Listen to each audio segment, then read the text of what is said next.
राष्ट्रवादियों और हिंदुओं की भारी मांग पे एक हिंदू राष्ट्रवादी इकोसिस्टम हम बनाने जा रहे हैं 25, 26, 27 अक्टूबर को राष्ट्रवादियों के महाकुंभ दी जयपुर डायलॉग्स एनुअल समिट 2024 में। इसके लिए रजिस्ट्रेशन ओपन है। रजिस्ट्रेशन आप नीचे जाकर लिंक पे कर सकते हैं, QR स्कैन करके आप हमें सहायता कर सकते हैं, कंट्रीब्यूट कर सकते हैं और स्पॉन्सरशिप्स के भी ऑप्शन ओपन है। नमस्ते। आप सभी से अनुरोध है कि कृपया हमारी चैनल को सब्सक्राइब करके उसकी रीच अवश्य बढ़ाएं, वीडियो को लाइक करें और वीडियो को शेयर भी करें। एक सपना हुआ करता था पूरे विश्व के इस्लामियों का, और वो ये हुआ करता था कि भाई 1921 में जो खिलाफत थी उनकी, जिसको खलीफा जो बैठा करता था, जी हाँ, खिलाफत उस्मानिया थी, तो वो खिलाफत उस्मानिया तो वापस आए या ना आए, उनकी ये ड्रीम है, उनका ये सपना है कि भाई खिलाफत मुसलमीन जो है वो एक बार फिर से कायम हो और पूरे दुनिया के मुसलमान उसी खिलाफत मुसलमीन के नीचे आ जाएं। और उस खिलाफत मुसलमीन के लिए, उनके लिए बहुत आवश्यक है कि जो भी टेरिटरीज़ उनके पास मिडिल ईस्ट में थी किसी ज़माने में, वो सब उनके पास रहें। तो इसमें सबसे अधिक जो उनके लिए महत्वपूर्ण है वो क्या है? वो है इज़राइल। तो इज़राइल पे कब्ज़ा करना चाहता है हिज़्बुल्लाह, हमास।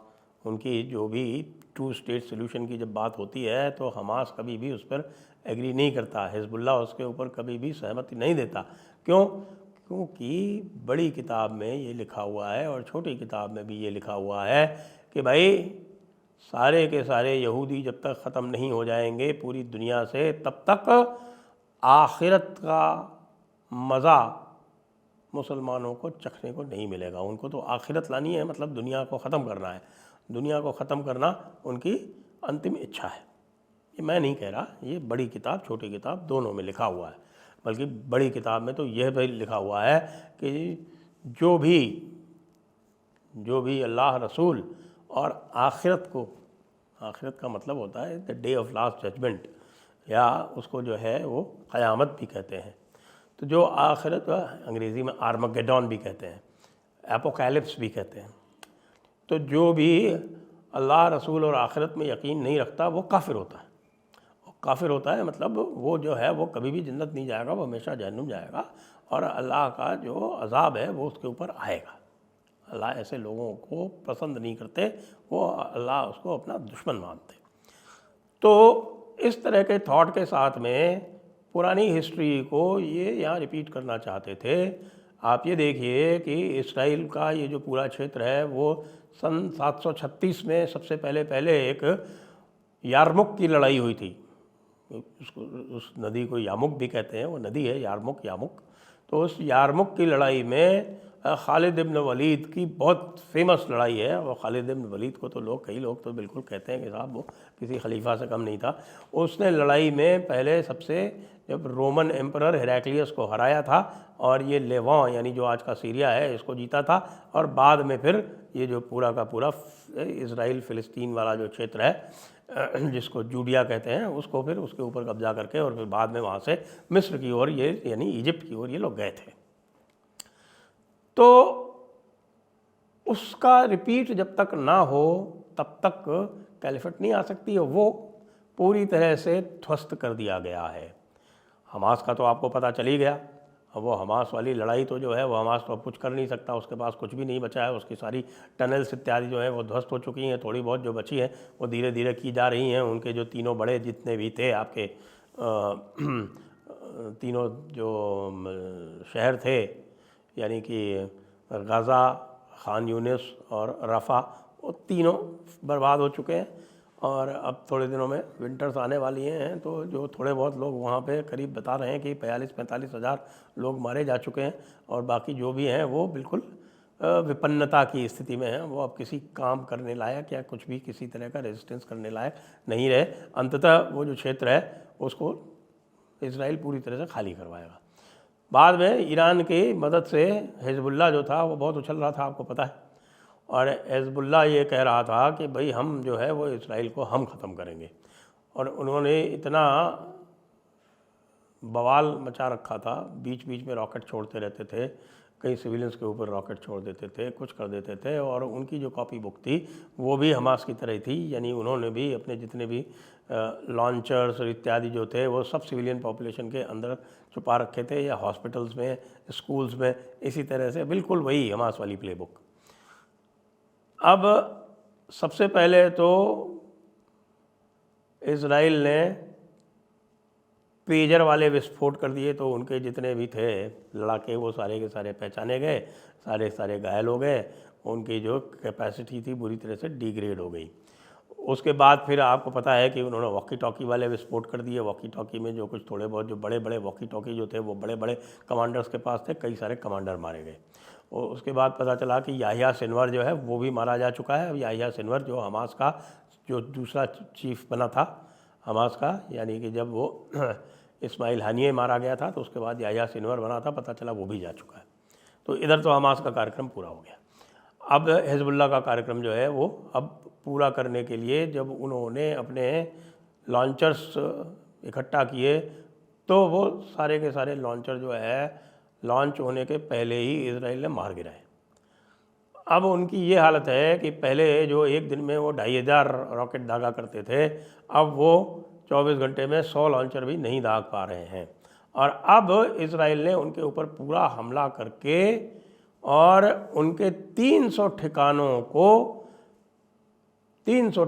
को अपने एयरफोर्स के द्वारा बॉम्बिंग करके पूरी तरह से प्रिसिशन बॉम्बिंग करके पूरी तरह से नष्ट कर दिया है।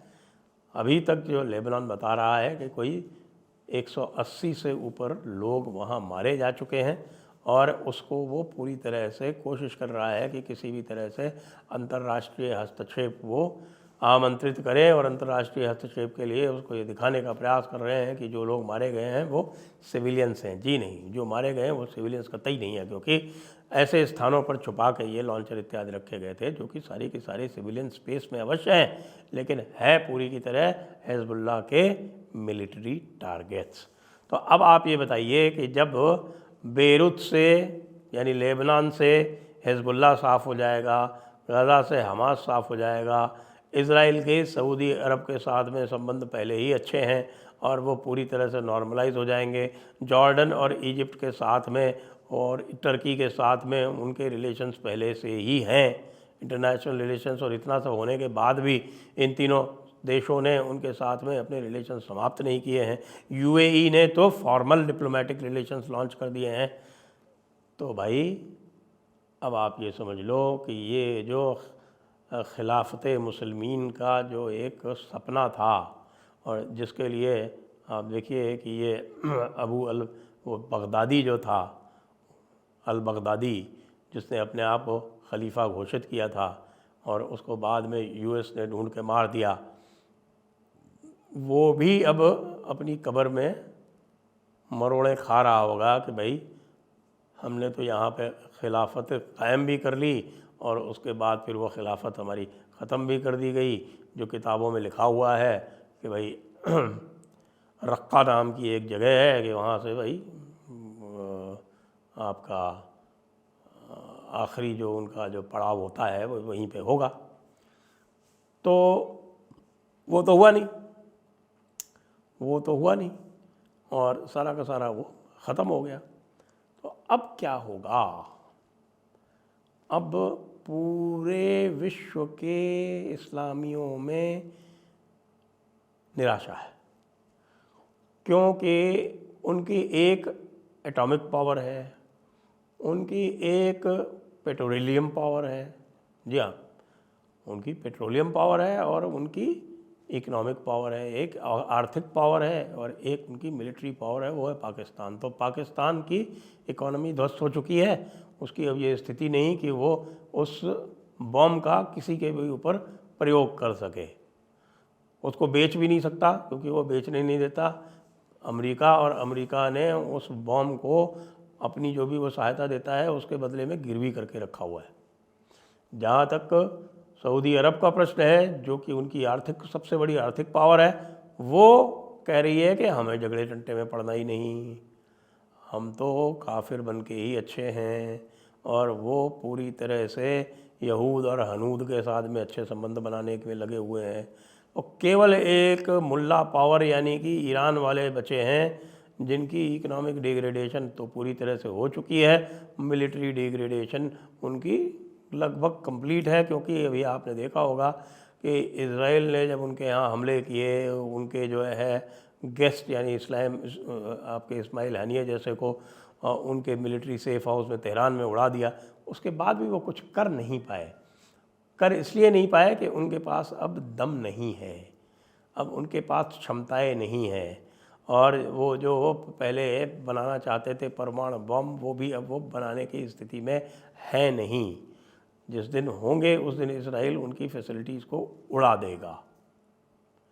तो भाई पूरे विश्व को इजराइल का ऋणी होना चाहिए कि कितना संकट झेल कर भी वे विश्व को इस इस्लामिक खिलाफत के जंजाल से, इस्लामिक खिलाफत के झंझट से मुक्त कर रहे हैं।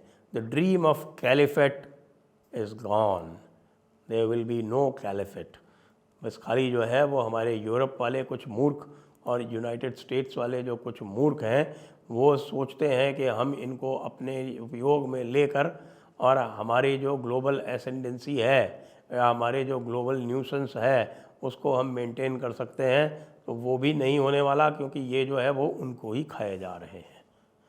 तो भाई और बहनों, आप सबको बधाई दूंगा कि अब ये जो खिलाफत मुस्लिमीन है, इस्लामिक कैलिफेट जिसको बोलते हैं, उस इस्लामिक कैलिफेट का सपना ध्वस्त हो चुका है।